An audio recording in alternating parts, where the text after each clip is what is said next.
Please, close your eyes for just a moment. Try to remember the exact smell of your mother's kitchen on a Friday morning, or the crisp, clicking sound of a heavy rotary dial telephone echoing down a quiet hallway.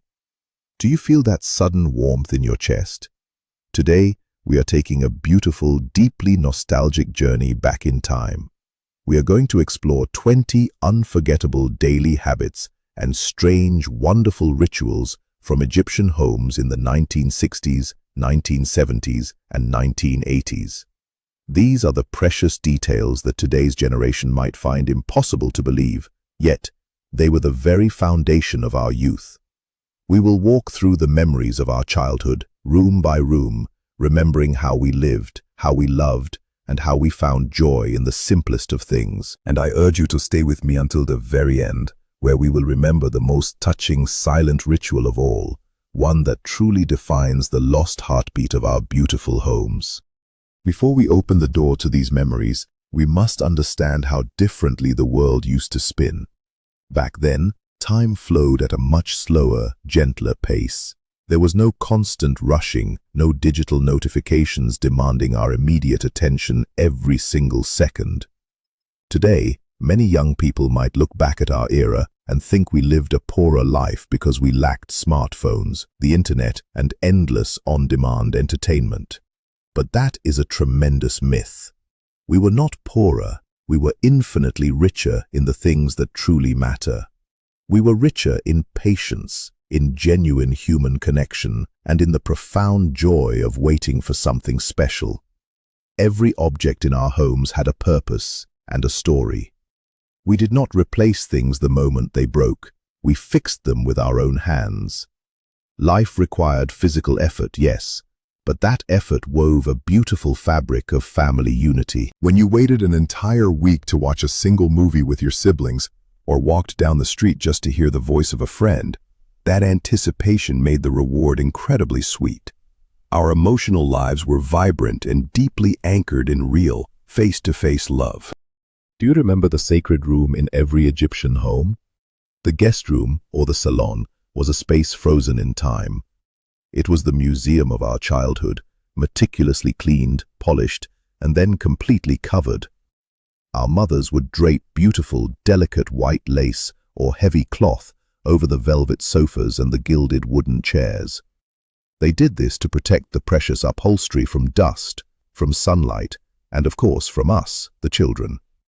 The salon was reserved exclusively for important guests, for Eid visits, or for when a suitor came to ask for a daughter's hand in marriage. Walking past that room, you could smell the rich scent of floor wax and the faint, lingering aroma of traditional rose water. We would peek through the slightly open door, imagining ourselves sitting on those golden chairs, feeling like royalty. The act of uncovering the furniture was a ritual in itself. When the doorbell rang, announcing the arrival of a respected aunt or a family friend, the house would spring into action. The covers were swiftly removed, folded with practiced hands, and hidden away, revealing the vibrant greens, deep reds, or royal blues of the cushions. It was as if a curtain had been raised on a theater stage, and as soon as the guests departed, the sheets would return, tucking the room back to sleep. This habit taught us a profound respect for the things we owned. We did not have much, but what we had was treasured, preserved, and treated with an almost reverent care that is completely missing in today's disposable world. And now, let us remember the magical Friday mornings of the 1970s and 1980s.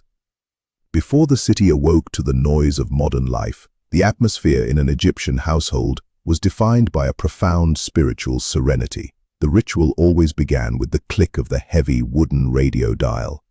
Suddenly, the deep, melodious voice of Sheikh Abdel Basit Abdel Samad or Sheikh Mohammed Mahmoud Tablawi would fill the hallways, reciting the Quran. This voice was the soundtrack of our Fridays, echoing from our open windows to the neighbors across the street, creating a symphony of faith that blanketed the entire neighborhood. Accompanying this heavenly sound was the unmistakable, rich scent of bahur, the traditional incense.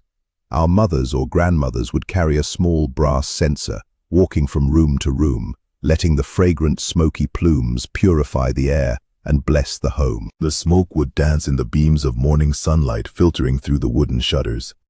We would sit on the rug, freshly bathed, waiting for the Friday prayer, feeling an immense sense of peace. There was no rushing, no frantic scrolling through screens. The entire family shared this collective moment of stillness. The radio was not just a device, it was a revered guest that brought the community together.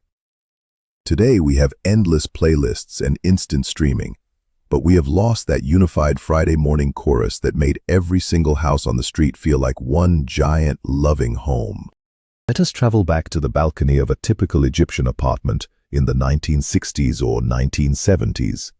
Before refrigerators were in every corner of the house, keeping water cold was a beautiful art form.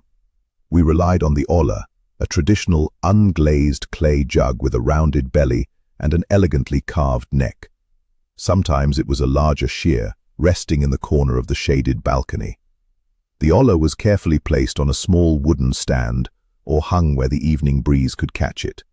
The porous clay would allow a tiny amount of water to seep through and evaporate, naturally chilling the water inside to perfection.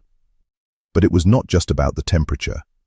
Drinking from the olla gave the water a distinct earthy flavor, a taste of the Nile, a taste of the homeland that no modern plastic or glass bottle could ever replicate. Do you remember the refreshing coolness against your lips on a sweltering August afternoon? When a thirsty neighbor or a passing guest asked for water, offering them a drink from the olla was an act of profound hospitality.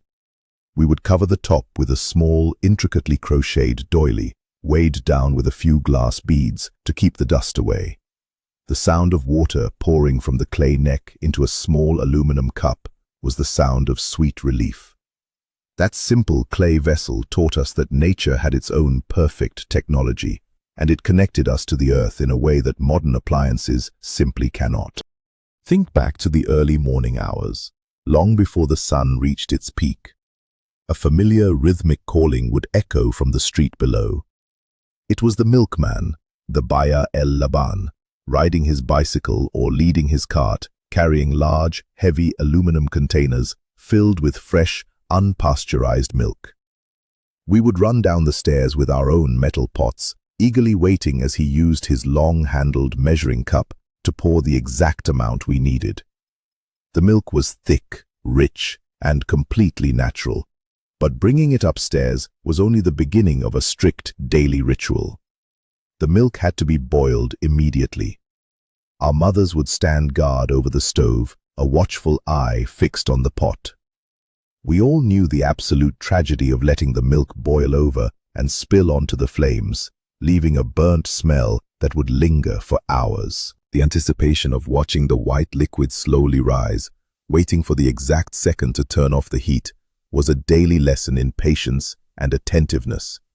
Once boiled and cooled, a thick, delicious layer of cream, the kishta, would form on top. We would sneak into the kitchen to dip a piece of fresh bread into that cream, a simple luxury that tasted better than any gourmet dessert today. We knew where our food came from, and we knew the faces of the people who brought it to us. It was a chain of trust and community that has slowly vanished in the bright, impersonal aisles of today's mega supermarkets. Do you recall the familiar whirring sound of the black, heavy metal Singer sewing machine in the corner of the bedroom? In the 1970s and 1980s, clothing was an investment, not a disposable commodity. When a shirt tore or a pair of trousers became worn at the knees, throwing them away was simply unthinkable. Instead, our mothers and grandmothers possessed a quiet, magical skill. They would bring out their round metal tins, originally filled with butter cookies, now overflowing with colorful threads, needles, buttons of all shapes, and a wooden darning mushroom. We would watch in absolute fascination as they stretched a worn-out sock over the smooth wooden mushroom, weaving thread back and forth until the whole miraculously disappeared. Clothes were passed down from older siblings to younger ones, carefully altered, hemmed, and given new life. A faded dress would be adorned with new ribbon. A torn collar would be meticulously turned and restitched. There was a profound sense of pride in making things last. The rhythmic clacking of the foot pedal on the sewing machine was a lullaby that spoke of a mother's endless dedication to her family. By repairing our clothes, they were teaching us a deeper philosophy of life, that when something is slightly broken, you do not abandon it. You invest time and love to fix it. Today, we live in a world of fast fashion, where things are discarded without a second thought, completely lacking the soul and the stories woven into the mended garments of our youth. Let us turn the dial of our memories to the glowing screen of the television set. In the 1980s, television was not an individual experience hidden in our pockets. It was the glowing hearth of the home. Thursday or Friday nights were reserved for the beloved Sarah, the evening broadcast. The entire family would gather on the long couches, deeply united by the shared anticipation of watching an Egyptian film in black and white, or perhaps a new, eagerly awaited play. We only had 2 main channels, and there was no remote control to endlessly skip through options. You watched what was given, and you cherished it. The ritual was not complete without the snacks. Someone would bring out a large bowl of freshly roasted seeds, the lib, and maybe some roasted peanuts. The room would be filled with the rhythmic sound of seed shells cracking between teeth, accompanied by roaring laughter at the jokes of Adele Imam, or the dramatic sighs during a romantic scene with Faten Hamama. We did not pause the movie to answer a message. We lived entirely in that shared moment. During the commercial breaks, which felt like rare little intermissions, we would rush to the kitchen to grab a glass of water or debate the plot with our siblings. The characters on the screen felt like extended members of our own family. When the television station signed off at midnight with the national anthem, leaving only static, we went to sleep with full hearts, deeply connected by a story we had all experienced together. Imagine the heavy, sturdy plastic of the rotary dial telephone sitting proudly on a small table in the hallway. It was usually a dark green, a deep red, or a classic cream color.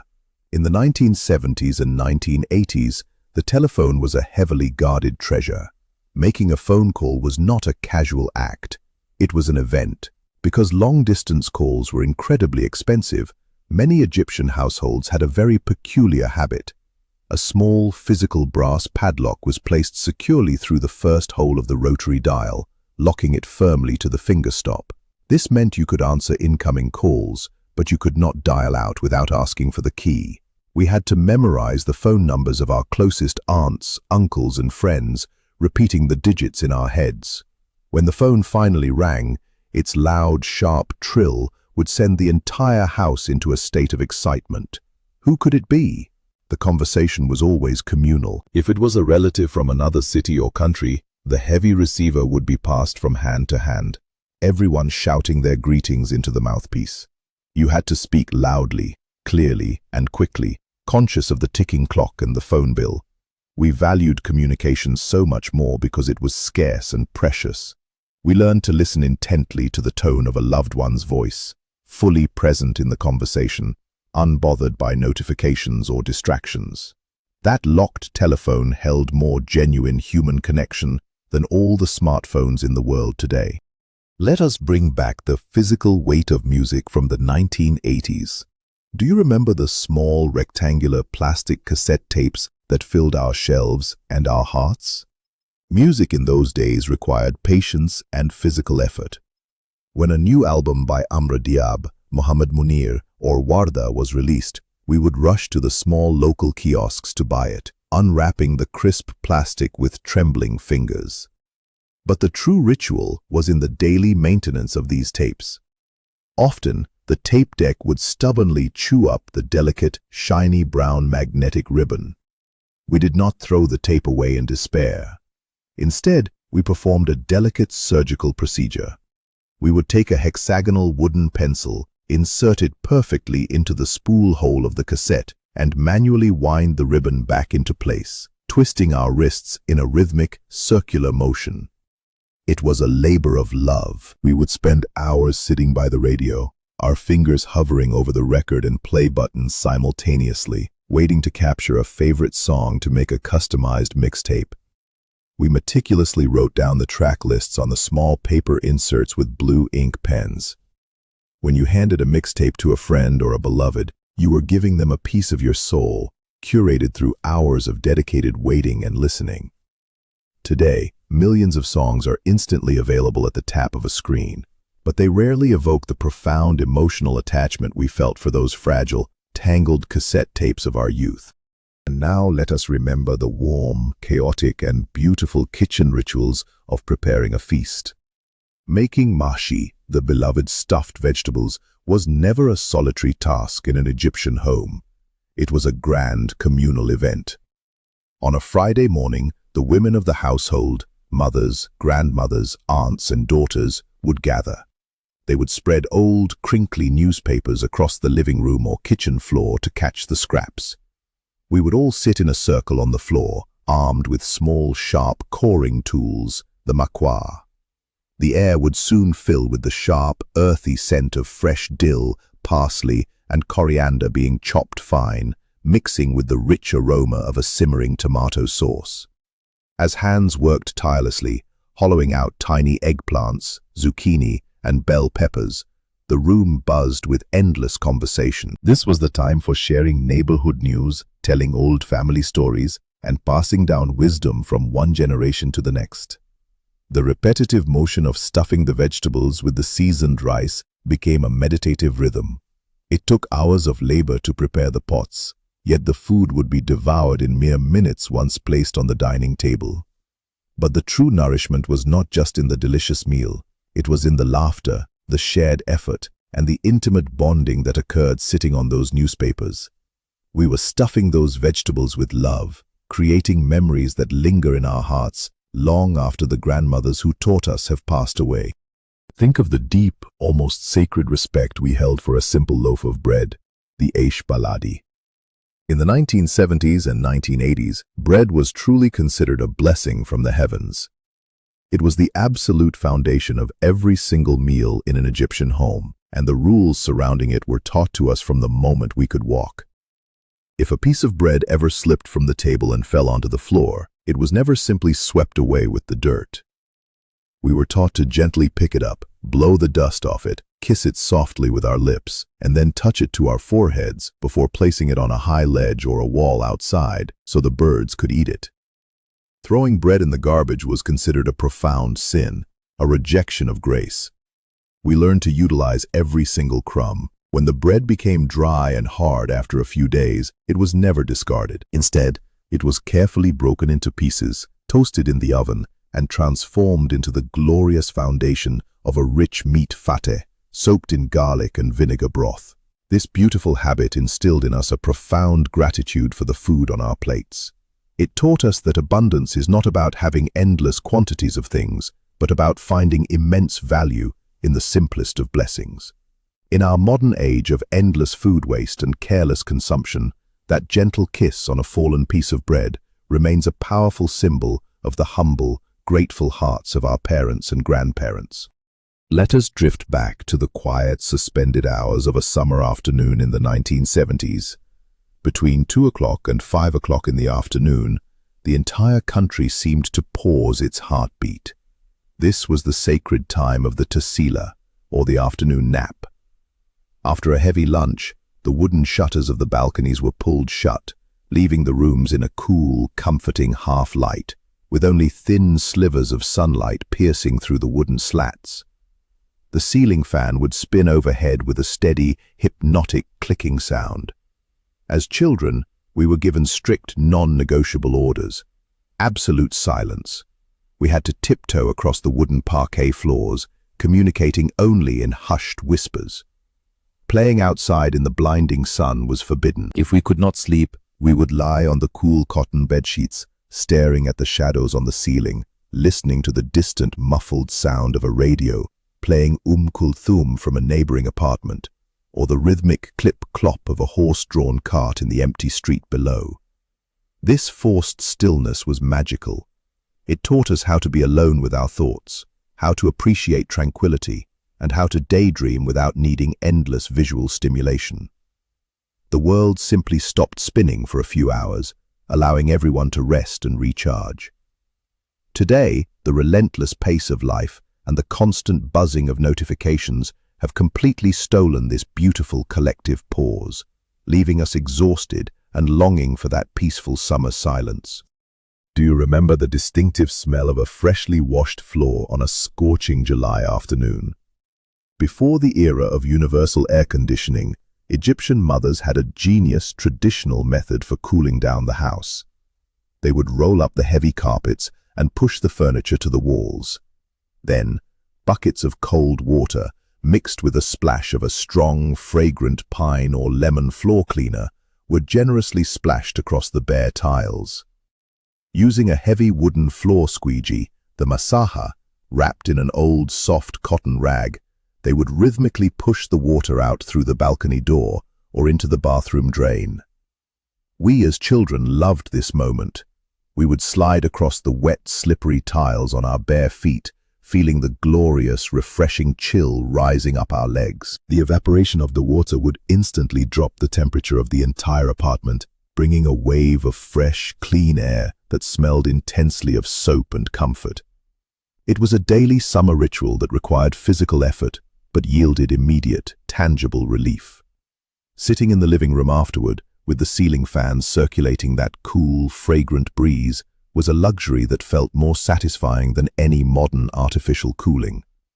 It was a time when maintaining a home was an intensely physical, tactile experience, and the very scent of those wet tiles meant that we were safe, cared for, and deeply loved by the women who worked so hard to keep our sanctuary comfortable. Let us recall the guardian of the building, a figure who was the true beating heart of the Egyptian neighborhood in the 1960s and 1980s. The bawab, or the building doorman, usually sat on a wooden bench at the entrance, dressed in his traditional galabeah. He was not just an employee, he was a living, breathing encyclopedia of the entire street. He knew the comings and goings of every resident, recognized every relative who visited, and noticed instantly if a stranger lingered too long. For us children, he was an extended uncle. He would run to the local kiosk to buy us sweets, fetch fresh bread for our mothers at dawn, and help carry heavy bags up 5 flights of stairs without a single complaint. We would hand him down a basket attached to a long rope from the 4th floor balcony, containing some coins and a handwritten list of groceries, and he would promptly fill it with fresh tomatoes or a newspaper. There was a profound, unspoken trust. Our parents never worried about us playing in the street because his watchful eyes were always there. He was the social glue that held the building together, passing along messages, mediating minor disputes, and sharing in both the joys and sorrows of every family. In today's world of digital security cameras and anonymous apartment blocks, we have gained privacy, but we have lost that beautiful protective human presence that made an entire building feel like one large, extended family. Think back to the Egyptian balcony, which was never merely a place to stand and look at the view. It was a vital, bustling extension of the household itself, a treasure trove of memories and necessities. In the 1970s and 1980s, no one ever threw anything away, just in case it might be useful one day. One corner of the balcony was inevitably dedicated to the karakib, the glorious clutter of old wooden chairs, empty paint cans, broken bicycles, and rolled-up winter carpets. But beyond the clutter, the balcony was a living pantry. Do you remember the beautiful braids of dried garlic and onions hanging from nails on the wall? They would swing gently in the breeze, filling the air with a faint, rustic scent that mingled with the exhaust fumes of the street below. Our mothers would also lay out large metal trays on the balcony table to dry out mint leaves or to let freshly washed wheat bake in the bright afternoon sun. We spent hours leaning over the iron railings, watching the world go by, shouting down to our friends playing football in the street or lowering our baskets on a rope to the vendor below. The balcony was our connection to the neighborhood, our outdoor storage, and our window to life. Today, balconies are often enclosed with glass or ignored entirely, but back then, they were the vibrant, slightly chaotic, and deeply cherished lungs of our childhood homes. Let us revisit the magical nights of early September, just before the new school year began.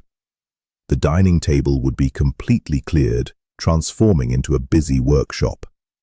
In the 1980s, school books and soft-cover notebooks were treated with immense respect, and protecting them was a solemn family duty. Our fathers would bring home rolls of thick, glossy blue or brown wrapping paper, along with a pair of large scissors and sticky tape. We would sit beside them, watching in awe as they carefully measured, folded, and creased the paper perfectly around the edges of each book. The sharp sound of the paper being folded flat against the table is a sound etched into our memories. Then came the small, rectangular white labels with beautiful, ornate red borders. We would meticulously write our names, our class, and the subject in our best handwriting using a blue ink fountain pen, waiting patiently for the ink to dry so it would not smudge. There was also the tiny pencil sharpener, often tied to a small rubber eraser with a piece of string to prevent it from getting lost in our pencil cases. This annual ritual instilled a deep sense of pride and anticipation for learning. We took care of our educational tools because they represented hope and a brighter future. Today, screens have replaced those heavy, paper-wrapped books, but the tactile joy of smoothing your hand over a freshly wrapped textbook remains a nostalgic treasure of a simpler time. Do you remember the morning rush to secure the perfect breakfast? In the 1970s, breakfast was not something you quickly pulled from a plastic box in a refrigerator. It was a steaming, aromatic experience brought straight from the street. Every morning, fathers or young sons would walk down to the neighborhood cart or the small local shop, where the massive brass gedra stood simmering over a low flame. Inside was the slow-cooked foul mesdames, the undisputed king of the Egyptian morning. We would bring our own small aluminium or enamel pots from home, handing them to the vendor. He would expertly ladle the rich, dark brown beans into our pot, adding a generous splash of golden oil, a squeeze of fresh lemon, and a pinch of roasted cumin. The smell was absolutely intoxicating. Beside the foul, we would buy hot, crispy falafel, the tamea, which was often wrapped simply in a piece of old newspaper, its oil slowly seeping through the pages. Running back upstairs, carefully balancing the hot pot of beans so it would not spill, felt like carrying a precious treasure to the family table. We would gather around, dipping fresh, warm bread directly into the communal bowls. It was a cheap meal, yes, but it was rich in flavor, tradition, and togetherness.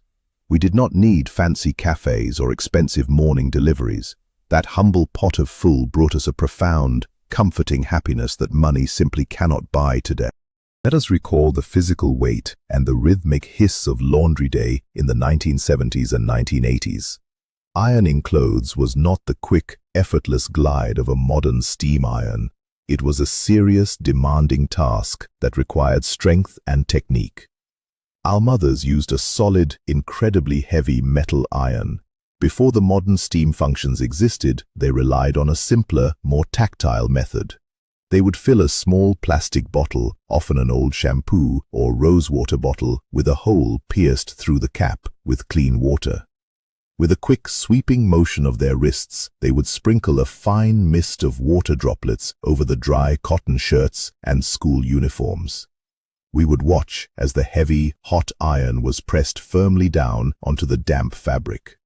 The sudden, sharp hiss of steam rising into the air was always accompanied by the crisp, clean, and incredibly comforting smell of scorched cotton. It took true muscular effort to push that heavy metal across thick trousers, ensuring every single crease was sharp and perfect.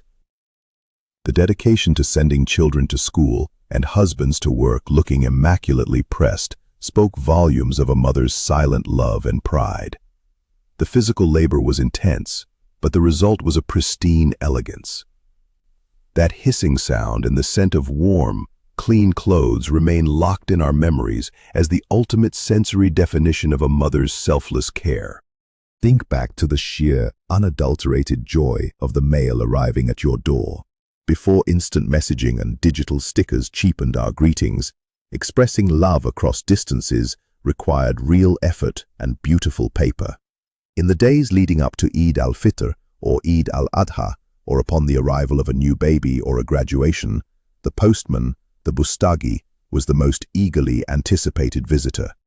He wore a distinctive uniform and carried a heavy leather satchel filled with tangible emotions. We would rush to the door to receive the colorful, sparkling greeting cards. We would trace our fingers over the raised, glittering Arabic calligraphy on the front and carefully read the heartfelt, handwritten messages inside, penned in varying shades of blue and black ink. Sometimes, for truly urgent news, the postman delivered a telegram, a small slip of paper that made the heart pound with either immense joy or sudden fear. We proudly displayed these beautiful Eid cards on the wooden television cabinet or along the edges of the salon mirrors for weeks, a visual testament to the people who loved us and remembered us. The tactile sensation of holding a piece of paper that had been touched by a loved one hundreds of miles away created a physical bond that no glowing screen can ever replicate. We treasured those cards, keeping them hidden in shoeboxes under our beds, preserving the ink of our history forever. Do you remember the delicate, warm environment required to make the perfect homemade yogurt, the zabadi? During the holy month of Ramadan, and often throughout the rest of the year, buying mass-produced plastic cups of yogurt was rare. Instead, making it at home was a comforting daily ritual. Our mothers would boil fresh milk, wait for it to cool to the exact, precise temperature, testing it simply with the tip of a clean finger. Then, they would gently whisk in a spoonful of yesterday's yogurt as a starter. The magic happened when they poured this mixture into a collection of beautiful small clay pots, the fuka. These pots were then carefully placed on a tray, covered tightly with a heavy, clean cotton towel, and tucked away in the warmest corner of the kitchen, or sometimes inside a slightly warm, turned-off oven. It was an exercise in patience. We had to wait until the next day, completely undisturbed, for the liquid to magically transform into thick, creamy, slightly tart yogurt. Eating that zabadi at suhoor, scraping the very bottom of the earthy clay pot with a small metal spoon, was a deeply satisfying experience. The clay absorbed the excess moisture, making the yogurt incredibly rich and imparting a subtle rustic flavor that is entirely lost in modern commercial production. It was a daily miracle of transformation that taught us how nature, time, and patience provide the most delicious rewards. Finally, let us just pause and remember the sound of time itself passing in our childhood homes. In the 1970s and 1980s, the soundtrack of a quiet evening was the heavy, rhythmic ticking of a large wooden wall clock. Tick, tock, tick, tock. Time back then felt fundamentally different. It was heavy, slow, and abundant. When the evening fell and the homework was done, there were no separate screens pulling each family member into their own isolated virtual room. We sat together in the living room. Perhaps our father was reading the Al-Ahram newspaper, his glasses perched on his nose, while our mother was knitting a sweater for the coming winter. We, the children, might be playing a board game on the carpet, or simply lying on our backs, staring at the ceiling, listening to that clock. We were bored sometimes, yes, but that boredom was a beautiful empty canvas that forced us to dream, to invent games, and to actually talk to our siblings. We knew our family's stories because we had the time to sit and listen to them. The slow ticking of the clock was not a reminder of time slipping away, but a comforting heartbeat of a home at peace. We did not count our moments in likes or views. We lived them fully and deeply.